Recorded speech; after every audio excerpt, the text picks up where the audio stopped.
26 जानेवारी 2025 रोजी रात्री 9ला LTT पुरी express या गाडीने आमचा प्रवास सुरू झाला. 33 तासांचा प्रवास होता, पण गिरनार यात्रा परिवार याच्यासोबत कुठलाच प्रवास कंटाळवाणा होत नाही आणि हा प्रवास पण पुरीला पोहोचेपर्यंत जरी त्यात 3-4 तास लेटची भर पडली असली तरी अत्यंत खेळीमेळीच्या वातावरणात 28 जानेवारीला सकाळी 10-11च्या सुमारास गंतव्याला पोहोचला. प्रवासादरम्यान कुणी गाणी म्हटली तर कुणी भजनं.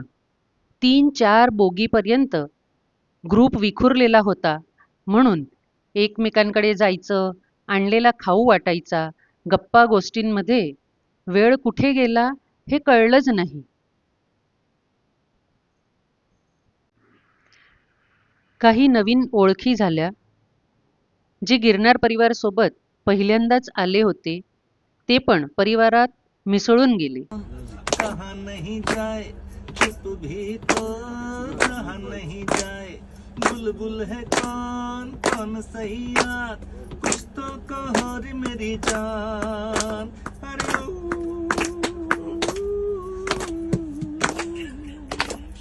देखा न हाय रे सोचा न हाय रे रख दी निशाने पे जान कदमों में तेरे निकले मेरा दम है बस यही अरमान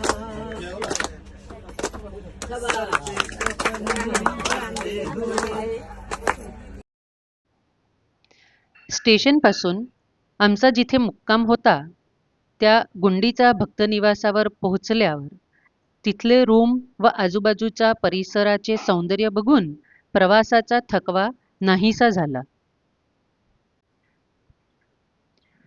जेवण करून थोडी विश्रांती घेऊन वैष्णवांच्या 4 धाममधील एक धाम भगवान जगन्नाथाच्या दर्शनाला निघालो.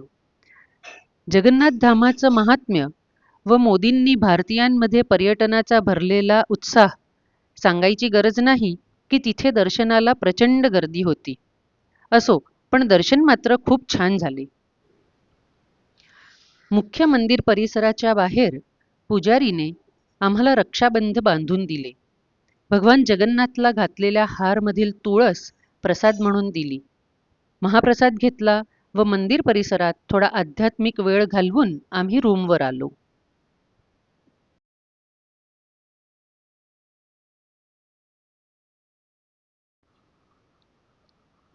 फ्रेश होऊन आम्ही निघालो गोल्डन बीचकडे. नावाप्रमाणेच हा समुद्रकिनारा सोनेरी वाळू आणि तिथली स्वच्छतेमुळे सर्वांना खूप आवडला. पर्यटकांना अनुकूल स्नान व्यवस्था आणि उत्कृष्ट प्राथमिक सुविधा असलेल्या बीचला ब्ल्यू फ्लॅग अशी मान्यता मिळते. पुरीच्या गोल्डन बीचला ही मान्यता लागोपाठ 3ऱ्या वर्षी मिळालेली आहे. संपूर्ण भारतात फक्त 12 समुद्रकिनारे असे आहे ज्यांना ही मान्यता मिळाली आहे. आम्ही सर्व पूर्ण मज्जा करण्याच्या बेताने गेलो होतो आणि 1.5-2 तास समुद्राच्या लाटांसोबत किनाऱ्याची हवेसोबत भरपूर मस्ती केली. फोटो आणि व्हिडिओ बघून तुम्हा सर्वांना पण त्याची कल्पना येईलच.